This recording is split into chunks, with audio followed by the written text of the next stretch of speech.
Guys, welcome back. We are looking at your garden, your specific garden. If you remember in our last video, we took the opportunity to plan exactly what your space needed to look like based on what your food goals were for your family. So if you wanted to grow, you went through that calculator, the seeds in space calculator, and you went through and you decided how much do I need for each of these types of food that I want to grow.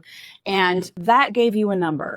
And so for the example that I gave you, my garden needed to be about 900 square feet. That's a really big garden for growing vegetables and growing all the food that you want to grow for your family. So that might be bigger than the garden that you choose. Yours might be bigger than that one. You never know. So what is important is it's important for you to then be able to take that number and translate it into your space. And that's what I want to help you do today. Now, you might say, Michelle, it's really simple and basic. This idea that we're going to take a square foot number and we're going to translate it onto this backyard space that we have is really basic. I don't really need you to show me how to do that. And so I get it. I understand. You don't have to watch this video if you're all set. But if you are wondering the different ways to do this and how it might look, or you just like to see someone go through it for themselves, this is a video for you. So what we're going to do is we're going to write, I have, as you can see, here is a nice piece of paper here. This is graph paper. You can make your graph paper key any way you want to have it set up. This key that I have set up is just going to be, 1 foot is 1 square. So you can kind of see here that we've got 1 foot, 1 square. And a very common way to set up your garden is to set it up with raised beds. And a very popular size of raised bed is a 4x8 raised bed. So a 4x8 raised bed is a favorite for a couple reasons. Number one, it is small enough that you can fit lots of soil in it. And it's lots of soil. It allows you to grow a significant size garden, but not one that costs a ton of money to fill. A 4x8 bed might cost you $100, couple hundred, depending on the size and what it's made of.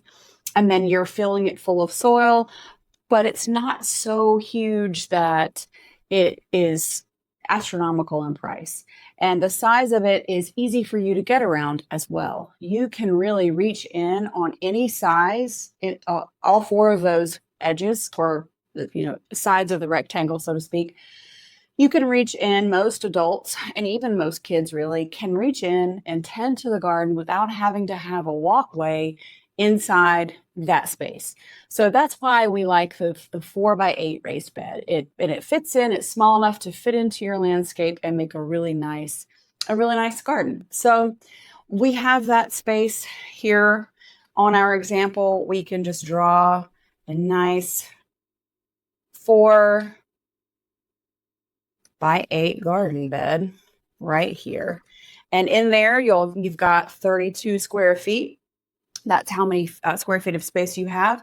And you could grow quite a lot of vegetables in that space. So if your number that you calculated in the last video, let's say for the sake of example, that your number was 250 square feet.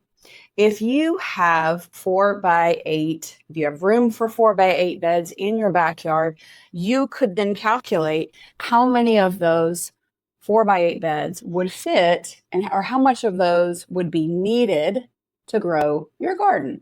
And super easy to figure that out. You're going to take the total number of square feet that you needed, and you're going to divide that by the number of square feet that single bed will hold. And so we've got 250 divided by 32. We're just going to do a little bit of rough math here. You'll probably need about 8 of these raised beds. And so you can then do the math for yourself and say, do I have the money for 8 raised beds plus the soil that it will take to fill them? And if you don't just yet, you could start with a smaller garden, or maybe you want to buy them 2 at a time, install them, fill them, plant them, and then get 2 more, right? You could do it that way. Or you could say, okay, based on cost, I want to have maybe 4 of these raised beds. Let's say I can afford 4 right now. I want to fill 4, and then I'll do 4. I'll do another type of bed. And so another type of garden bed you could choose that is a little cheaper. If you remember our video about growing in ground, a couple weeks ago, I was helping you figure out, should I have an in-ground garden or should I have a raised bed garden? And one of the determining factors indeed was, what's the cost? How much money do I have to spend? And one of the reasons you would want to do or want to have an in-ground garden at first is because it is cheaper to start with, okay? There's a lot less expense outlay to begin with. And so what we could do here in this example we have is, if you need 250 square feet of growing space and you don't have the money for all 8 of these beds, what you could decide is you could decide to buy 4, and then you would need 4 more. So you've got 4, you've got 32 feet of growing space, you need 4 more. So you need roughly 128 feet of growing space, and you decided that you wanted to do an in-ground garden. So here, what we're going to do is we're going to say, okay, well, we're going to take 4 feet and we're going to make our garden 4 feet long. Our garden bed, an in-ground garden bed of 4 feet long, is a popular width.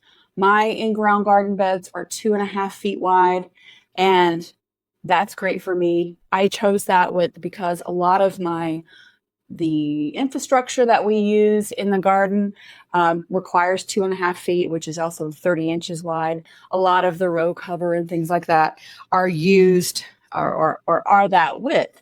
But if you don't have that limitation, you certainly could grow in a 4-foot wide bed. And then what that allows you to do is you're going to be able to say, all right, well, if I'm going to go 4 feet wide and I need 128, we're going to say 4 into 128. What does that look like? That's 32 feet long. So if I wanted to have an in-ground garden that made up the difference, right? So I've got 4 of my raised beds because that's what I could afford. And I want to also then build half of that space, which is 4 by 32, in-ground, so that I can have what I need for my garden, but not spend a ton of money. Now, this is going to be 32 inches or 32 feet wide, or long, I should say. This is going to be 32 feet long. So we are just going to pretend, for the sake of argument, that all the way over here, because this is the end of my paper. Let's see how many this is. Wouldn't it be crazy if this actually was 32? Not sure if it is. Let's see. 1, 2, 3, 4, 5, 10, 11, 12, 13, 14, 15, 16, 17, 18, 19, 20, 21. No, it's not quite. But let's pretend for the sake of argument that it is. And I know that this is so bad. I should have moved over a little bit. Let's redo this. All right, we're gonna do the right thing here. 1, 2, 3, 4, 5, 10, 11, 12, 16, 17, 18, 19, 20, 21, 22, 23, 24, 25, 26, 27, 28, 29, 30, 31, 32. Oh my goodness. I just barely have enough space, you guys. This is crazy. All right, cool.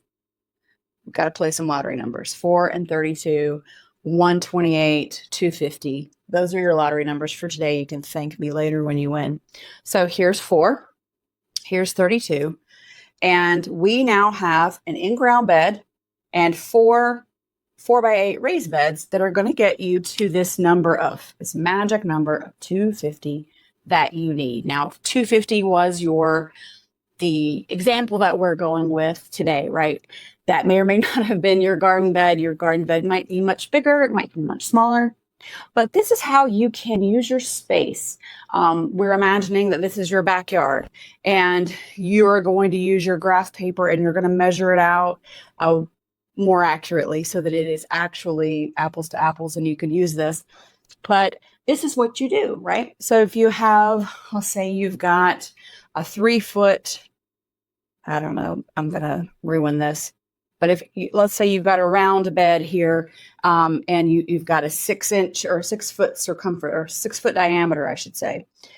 If you have a circle and you have a 6-foot diameter, Then you're just going to draw this in here, calculate your square footage, which will be about, I'm thinking 18 feet. So then you've got 18 square feet in here to play with, or whatever that looks like. You are going to be able to figure out what your space is based on what size and type of beds you want, what you have space for, what you have money for. And then, don't forget that you don't have to just grow in ground or in your yard. You can also grow on your back porch. Wherever you have sun, you can put green stalk planters or vertical planters, any of those kinds of things that will help you get to your magic number, right? You just want to get to this 250 if that's your number. You don't have to do it all the same way. So another thing I wanted to remind you of is if your number, let's say that the number that you have for wanting to grow food is super high, right? Like if you had your way, you would grow everything and it would take 1,000 square feet or 2,000 square feet, and you can't do that right now. But what you can do is grow maybe 1 or 2 32-foot raised beds, and you could grow a salad garden. And a salad garden is something that will be it hits the high spots or high points, so to speak. It covers tomatoes and peppers and maybe a few carrots and some lettuce and some herbs and all the things you would eat in a salad on a regular basis.